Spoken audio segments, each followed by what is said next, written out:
Professor, queria fazer uma outra pergunta. O senhor Sim. acredita que a principal força propulsora da independência brasileira frente a Portugal foi exógena, foi externa?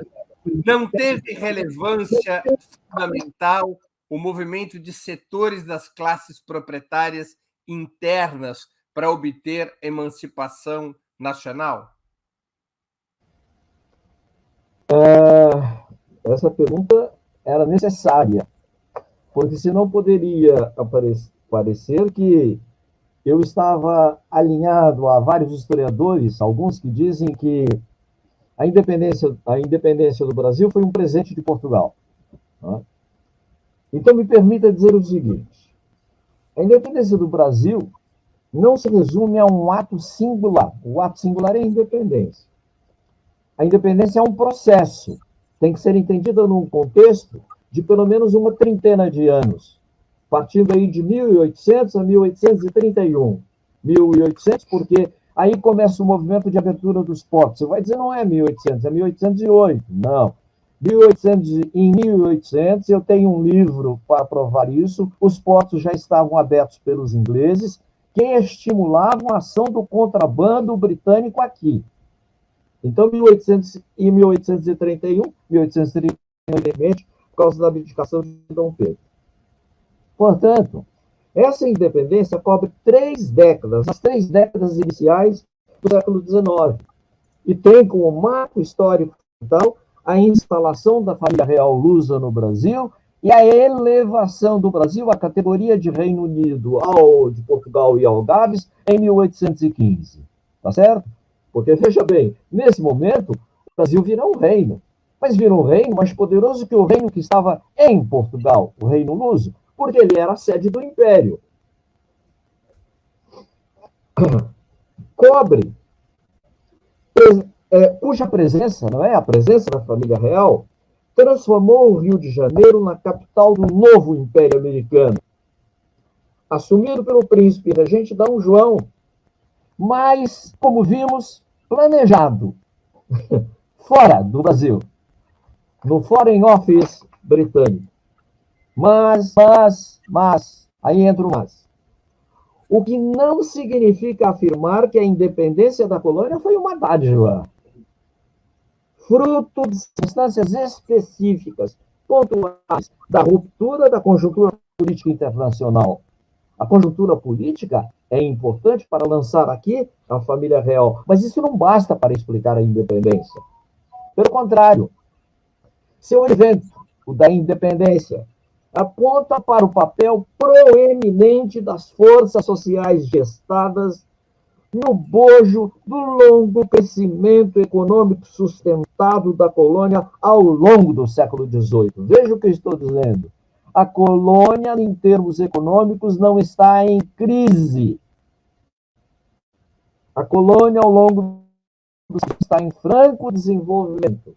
Resulta da diversificação de sua exportação agrícola, de sua exportação agropastoril, por causa dos couros. A conjuntura da independência não é uma conjuntura de depressão econômica, é de prosperidade. Se você tem problemas financeiros circunstanciais que dificultam até mesmo ao rei pagar os seus exércitos ou os seus funcionários, isso é coisa que se resolve com empréstimos bancários, como tinha acontecido durante toda a longa história do Império, das monarquias europeias. Como é que começam as monarquias europeias? Elas começam com reis que se apoiam em banqueiros que financiam os exércitos que lhes dão o poder e lhes permitem fazer a guerra. É o caso dos Führers, por exemplo, na Europa, que financiavam os reis. No final do século XVIII, em Portugal, são banqueiros portugueses coligados com os flamengos. E na época da independência, os banqueiros já são os ingleses, são os Rothschild. Como é que se paga aos banqueiros? A independência foi paga. Quando a independência aconteceu, Portugal exigiu um pagamento para reconhecer a independência, porque eles haviam gasto. Para quê? Para defender o Brasil, para trazer a família real, para instalar aqui as coisas que instalaram, com recursos que muitos deles vinham do Império. Como é que foi pago? Portugal teve uma soma, me lembro já, foram 2 milhões de libras, que era um dinheiro muito alto. Como é que se pagou? Pagou-se com o contrato do pau-brasil. O contrato do Brasil, ou seja, o direito de Brasil na Europa, foi passado aos ingleses. E era muito dinheiro. O pau-brasil ainda era um recurso que salvava a monarquia nos momentos. Em 1804, Napoleão estava entrando em Portugal. Portugal comprou a não entrada. Pagou quanto? 16 milhões de francos, ouro. Como é que pagou? Quem pagou? Pagaram os banqueiros holandeses, intermediados por um banqueiro português. E qual era a garantia de que isso seria pago? O contrato do pau-brasil. E o pau-brasil, que foi um produto fundamental desde o início do século XVI, ele continua sendo importante através do século XIX. O Império Brasileiro não extinguiu o monopólio do pau-brasil, vai até 1875. Esse é um capítulo não conhecido da história do Brasil. Por isso eu escrevi um texto sobre isso, que vai ser publicado brevemente nos Estados Unidos. Mas, volto a terminar. É preciso levar em consideração a crescente sensibilidade política das elites coloniais representadas nas câmaras, que souberam mobilizar a presença do regente esclarecido, que foi capaz, neste contexto, de contornar as situações relativas a algo que era fundamental, a presença da escravidão na colônia. D. João se sentia constrangido, porque não lhe apetecia, não lhe agradava a escravidão. Mas não podia fazer nada nesse momento. Porque ele tinha os proprietários rurais que dependiam dessa massa de escravos.